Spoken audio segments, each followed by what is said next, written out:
өтті және кештің ко-мейн ивенті титулдық айқас.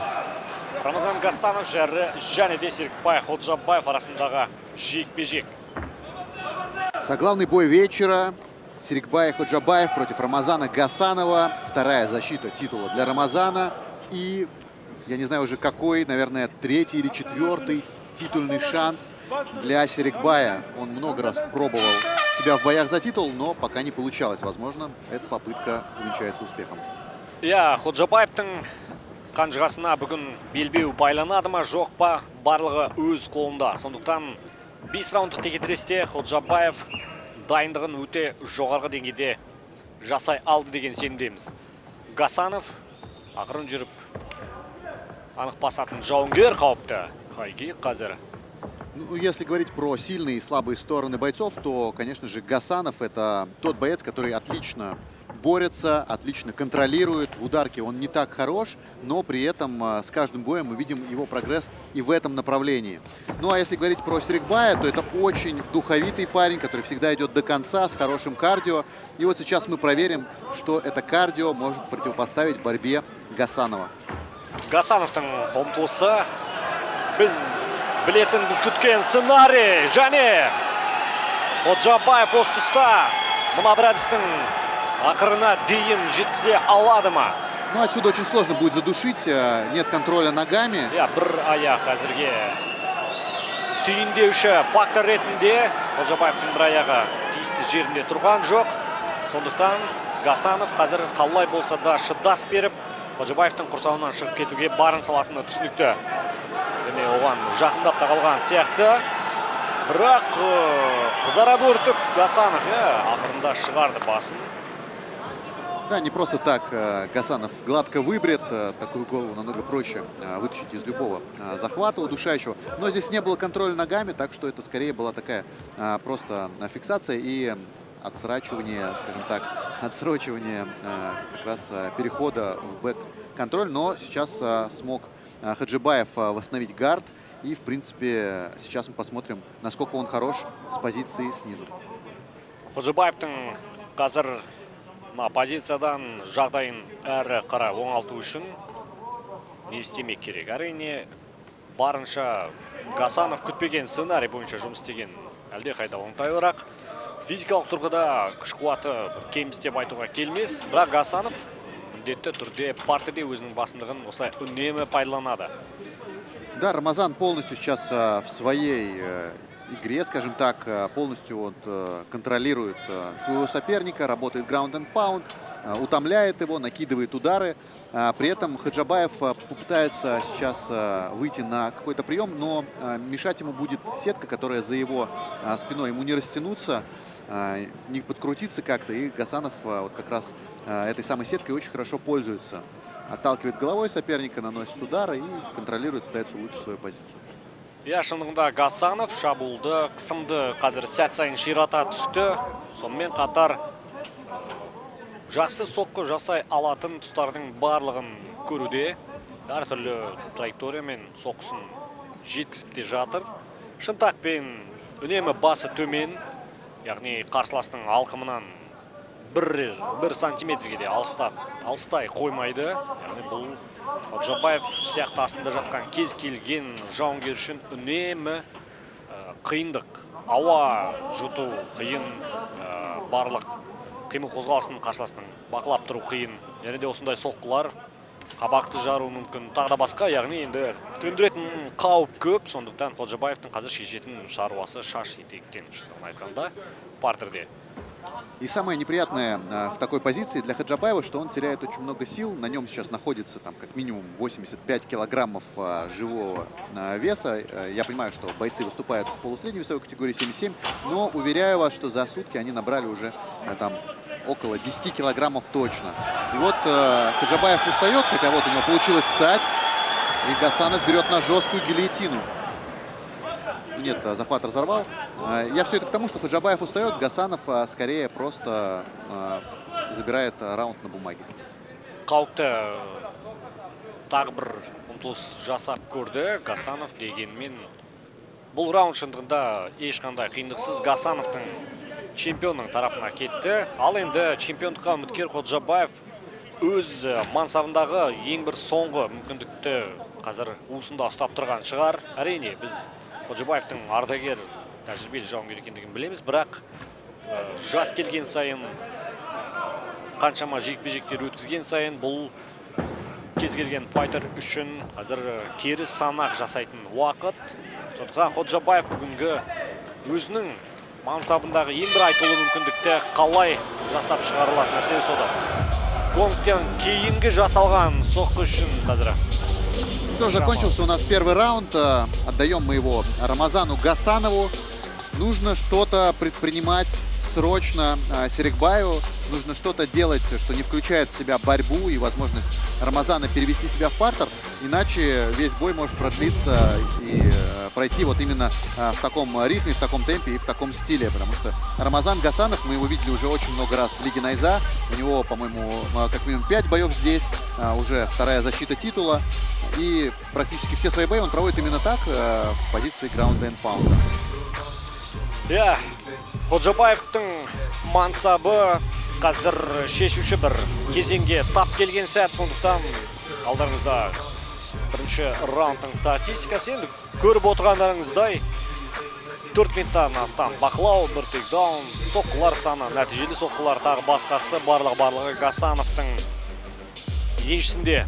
Ходжабаевқа сол үшін бұл 5 раундқа ұласатын жекпе-жек. Жалпы Серікбай өз мансабында 5 раундтық бірнеше айқасы өткізген, тәжірибесі бар. Енді мәселе физикалық күш қуатын сол 5 раундқа қалайша тең үлестіріп, Гасанов сияқты азулы әрі қауіпті чемпионнан айласын қалай асырады. Міне, басты күрделі сұрақ бүгін осы. Гасанов өршелене алға бір ұмтылыс жасады. Серікбай шегіне жүріп, қарымта шабуыл жасауға тағы бір. Второй раунд начался, и раунд всегда начинается в стойке, так что есть какой-то шанс для Серикбая, но Гасанов очень быстро делает перевод, и Серикбай прям не понимает, что против этого перевода можно придумать. Сейчас он находится опять снизу, видим продолжение первого раунда. Напомню, что в первом раунде 4 минуты 11 секунд Гасанов находился вот в такой вот позиции. Сейчас, возможно, он будет находиться еще больше, потому что у нас до конца раунда остается 4,5 минуты. Әрине, Ходжабаевтың секунданттары тұр деген ақыл кеңесін айтып жатыр. Ал Серікбай қаншалықты талпыныс жасайды. Және де қарулы Гасановтың аяқ қолын байлау оңай емес. Единственное, что, я думаю, Серикбай понимал, как дерется Рамазан Гасанов, и, возможно, что-то он хочет предпринять. Возможно, у него есть заготовка какого-то болевого или удушающего приема, на который он просто собирается выйти чуть попозже, чтобы, не знаю, как-то окислить Рамазана Гасанова. Бәлкім, Гасановтың шаршағанын күтетін шығар. Физикалық тұрғыда біраз күш сарқылып. Да, чем больше мышц, тем больше их нужно питать кислородом. Возможно, вот какой-то есть расчет на то, что Рамазан устанет пораньше. Но опять же, не забываем, что Рамазан находится сверху, у него очень жесткие локти. Помним по бою с Игорем Свиридом, к чему они могут привести, потому что тогда Игорю очень тяжело досталось. И просто лежать под Рамазаном не самая лучшая идея. С другой стороны, непонятно сейчас, что Серикбай может ему предложить. 3 минуттай уақыт бар раундтың аяқталуына. Гасанов қалыпты сценарий, қалыпты көрініс, үнемі қарсыластың үстінде, сәт сайын қысым. Қазір Серікбайдың бір қолын істен шығарып ауыр соққыларын жиі жаната соғуда. Достаточно жесткий начинается ground and pound, несколько локтей в исполнении Рамазана Гасанова. Причем темп начинает наращивать он во втором раунде, как, кстати, вот в прошлый раз с Игорем Свиридом. И видно, что Серикбаю очень неприятно прилетает. Но сдаваться этот парень точно не согласен. И, судя по его боям, он будет до последнего вздоха оставаться активным в клетке. Эльдар Құдайбергеновке қарсы, Фаниль Рафиковке қарсы өткізген жекпе-жектерінен енді Ходжабаевтың қаншалықты жүрек жұтқан жауынгер екендігін жанкүйер біледі деп ойлаймын. Бірақ Гасановтың тұсында бұл басқаша бір сюжет, басқаша деңгейдегі жауынгер. Қалайша амалын табу енді Ходжабаевтың басты тапсырмасы. Осы қазақстандық жанкүйерлердің алдында. Да, и многим может не понравиться, да, такой стиль ведения боя, но напомним, что это именно ММА, но тем и прекрасно, что ты можешь в нескольких плоскостях драться. Вот уже кто-то фукает, я прям предугадал реакцию зрителей. Бағана қандай өте жойқын қызықты жекпе-жектерді тамашалап үйреніп қалған қостанайлық жанкүйер қазір енді чемпион мен чемпионға үміткердің арасындағы жекпе-жекке өкінішке орай көңілдері толмауда. Да, люди покупают все-таки ради нокаутов, скорее всего, билеты, а не ради граунд-энд-паунда. Но, опять же, это часть игры. То есть вам стоит это понять, если хотите смотреть ударку, ну, нужно смотреть кикбоксинг. А он менее популярен, чем ММА, потому что ММА это вот прям такая драка. Міне, Гасанов, мына көрермендердің кері пікірді білдіретін осы бір дыбыстауынан кейін соққыларын өршелене жұмсауда. Уақытынан бұрын аяқтап тастағысы келетін сыңайлы. Екінші раундтың аяғына дейін. Ал енді қазір Қолжабаевтың бет жүзі қызарып, тіпті кей тұсында ісіктер пайда болғандығын байқауға болады. Әсіресе маңдайы қызарып кетті. Бұл енді бағанан бері міне Гасановтың осы жасап жатқан соққыларының нәтижесі. Тем временем 45 секунд у нас до окончания второго раунда. И, как я вам и говорил, этот раунд прошел еще более под диктовку Рамазана Гасанова. То есть там будет вообще 4,5 минуты контроля. Очень интересно, что скажет в углу Серикбая, потому что, ну, определенно сейчас все не в его пользу. И, возможно, на судейских записках этот раунд, а возможно и первый, ушли не 10-9, а 10-8. То есть нужно как-то финишировать, если Серикбай хочет побеждать. Решением, я думаю, что победить будет очень-очень сложно. Әріптесім айтқандай, бағана Қолжабаевтың осы Гасановқа қарсы жасаған, сақтап қойған сыры, дайындап қойған бір тосын сыйы бар шығар дегендей ойлап едік. Бірақ өткен екі раунд барысында бұл тосын сыйды көре алмадық. Әзірге Қолжабаев. Да, довольно жесткие, видим, повреждения на лице Серикбая. И, скорее всего, это был не какой-то один удар, а именно количество. То есть оно переросло в качество в этом случае. Было много ударов локтями, не таких амплитудных, не таких, может быть, тяжелых, но их сумма переросла в то, что вот, лицо Серикбая выглядит уже достаточно потрепанным. Урона он понес достаточно много. Оңай емес, міне қызарып кеткен Серикбай Қолжабаевтың бет жүзі. Әзірге енді қабағы жыртылып, бір аса ауыр жарақаттан дін аман екен. Дегенмен көз алдарыңызда статистика, тағы да 4 минуттан астам бақылау. Тағы да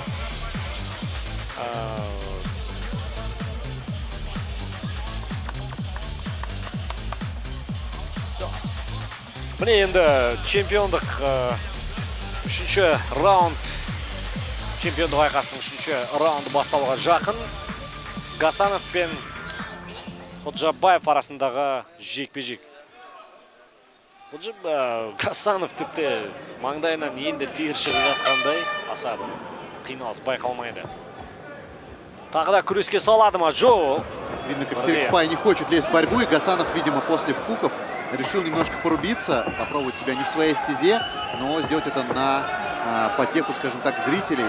И немножко подраться ради зрителей. Он понимает, что 2 раунда он забрал уверенно, и сейчас у него есть такая привилегия, как немножко порубиться в стойке. Но, уверяю вас, это будет до какого-то первого там пропущенного или неприятного удара для Рамазана. Қостанайлық жанкүйердің қиқуы қанаттандырған сияқты. Гасанов та бірден жұрттың қалауын түсініп тік тұрып төбелесуге шақырды. Тағы да слэм. Да, жесткий слэм, амплитудный. У нас 4:20. Напомню, что первый, вот, и зал фукает. Хотели все-таки посмотреть немножко. Ешқандай қиындық жоқ енді. Гасанов бәлкім тұрып кетер орнынан. Ну да, как будто, знаешь, один боец с читкодами играет, а второй без них. Шындығында Гасанов үшін әзірге осы өзімен терезесі тең болатындай қарсыластар жоқ емес, бірақ осы жолда Гасанов әлі де талай мықтымен кездеседі деген ойдамын. Чемпиондық белбеуін қорғайтын жолда, бірақ Қолжабаев чемпиондыққа үміткер ретінде біраз сұрақ белгісін қалдыруда қазір, ашығын айту керек. Серикбай знал, на что шел. Стоит ему еще раз выразить респект. Он понимал, какого уровня борец будет стоять напротив него. И вообще без каких-либо проблем. Он сам этот бой, кстати, попросил, когда узнал, что соперник Рамазана Гасанова слетел. Он сказал, что есть возможность подраться за титул, я в деле. Поэтому выразим ему респект. Но пока что, конечно же, опять же, в аспекте борьбы очень сложно Серикбаю. Очень сложно. Прям видно гримаса боли на его лице, и видно вот эти вот локти, которые раз за разом его лицо терзают. Дәл бағанағы картина, дәл бағанағы сюжет. Да, повторение первого и второго раунда.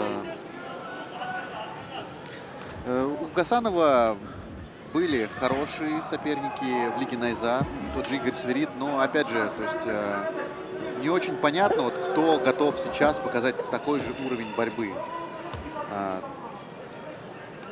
Ходжабаев қазір осы қысқа уақыттың ішінде шақыртуды қабыл алып, Гасановтың тегеурініне қазір барынша шыдас беруге тырысуда. Енді айқастың динамикасы жоқ деп айта алмаймыз. Какой-то обратный локоть. Да, необычные удары локтями. Вот, но, опять же, они все равно наносят урон. И, скорее всего, третий раунд у нас со счетом 10-8. Хотя еще осталось до конца этого раунда 2 минуты, но уйдет Гасанову. Просто вот отсюда, из этой позиции, Ходжабаеву пока что нечего предложить. Ну и не пока что, а просто не хватает вот его инструментали, вставаний, болевых приемов. А это, я думаю, что первоочередное в бою с Гасановым, если ты хочешь стать его соперником, победить его. Гасановтың ойындағы тактиканы мен енді түсінген сыңайлымын. Бәлкім қателесуім мүмкін, бірақ Гасанов Ходжабаевты 3 раунд бойы осы астында ұстау мақсатында біраз шаршатып, функционалдық тұрғыдағы біраз қинап, бекші тынысын тарылтып, біраз күшін сарп етуге мәжбүрлегеннен кейін қалған 2, 4, 5 раундта тік тұрып төбелесуге бәлкім шақыратын сыңайлы деген үміт бар. Және сол тұста Ходжабаев үшін да, людям не нравится подобное. Не нравится максимально, но опять же, это все в рамках правил. То есть Гасанов наносит удары, поднимать, то есть нет никакого резона рефери. Ширақтық бар, соққы бар, қимыл қозғалыс бар. Бұл жерде рефери де тікелей араласып айқасты тұрғызып жібере алмайды. Бұл осы спорттың заңы. Міне алғашқы бір талпынысы Ходжабаевтың 3 раунд барысындағы аяққа тұрып кетуге. И причем сам Гасанов не пытается найти финиша. Вот, наверное, это ему стоит вменить, да, вину в какую-то, потому что, да, ты доминируешь. Ну, попробуй уже все, не знаю, либо выжми там педаль газа полностью, чтобы там классно, не знаю, нокаутировать соперника локтями, либо попробуй выйти на какой-то болевой или удушающий прием, потому что, ну, от тебя ждут чего-то. Да, ты точно лучше в борьбе, все это понимают. Ну, смотреть на такое тяжело.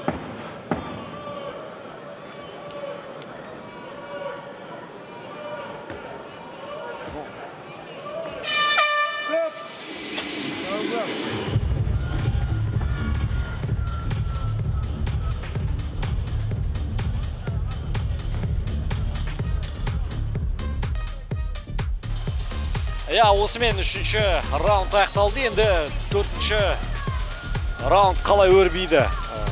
Мәселе осыда. Начинаются чемпионские раунды. Скорее всего, у судей на записках 30-20 получается 4. И это такой разгромный счет.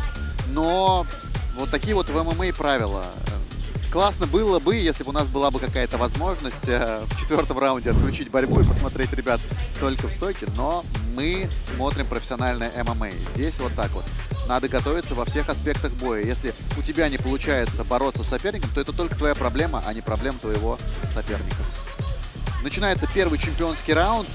Возможно, вот здесь вот мы увидим какую-то заготовку от Серикбая. Смотрим. Енді Найза 71 турнирінде, ардақ жанкерлер, біз сенсациядан кенде болған жоқпыз. Атап айтатын болсақ, бүгінгі айқастар барысында Есқазиев қандай тамаша сенсация жасады. Көптеген тартысты айқасты көрдік. көрдік, және жанкүйер жұрт соған бой үйретіп те қалды. Да, начался четвертый раунд не только с сигнала гонга, но еще и с фуканья толпы. Но все-таки бой начинается в стойке. Я думаю, сам Рамазан Гасанов все это чувствует. Вот пытается он что-то показать, но когда у тебя что-то очень хорошо получается, то не хочется пробовать что-то другое. Ну вот. Да. Ждем 4 минуты 40 секунд контроля и фуканья наших дорогих зрителей. Гасанов қазір рекорд орнатады. Да, наверное, он действительно ставит рекорд какой-то лиги Найзы по контролю. Не знаю, ведется ли такая статистика, но если она начнется вестись, то думаю, что Рамазан Гасанов по контролю займет первую строчку. Что стоит сказать? Возможно, вы сейчас немножко расстраиваетесь, но я вас точно уверяю, что следующий бой Ивана Данилова и Тамерлана Сарлапова будет прям противоположностью максимальной. Будет яркая заруба, будут искры, будет много крови. Немножко подождите, и вот, собственно, бой закончится. Айқас аяқталды.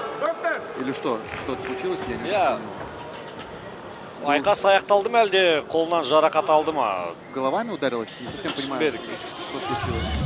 Айқас тоқтаған сияқты. Все, да. Похоже, да, остановка. Рамазан Гасанов защитил свой пояс и поставил большую сечку на голове у Серикбая. Ардақ жанкүйерлер, осылайша жекпе-жек тамам. Рамазан Гасанов чемпиондық титулын қорғады. Dear ladies and gentlemen, referee Akhliva Skirbayla hold this in 1 minute of round number 4. Winner by TKO and still Nizam welterweight champion of the world, Ramazan Gassanov.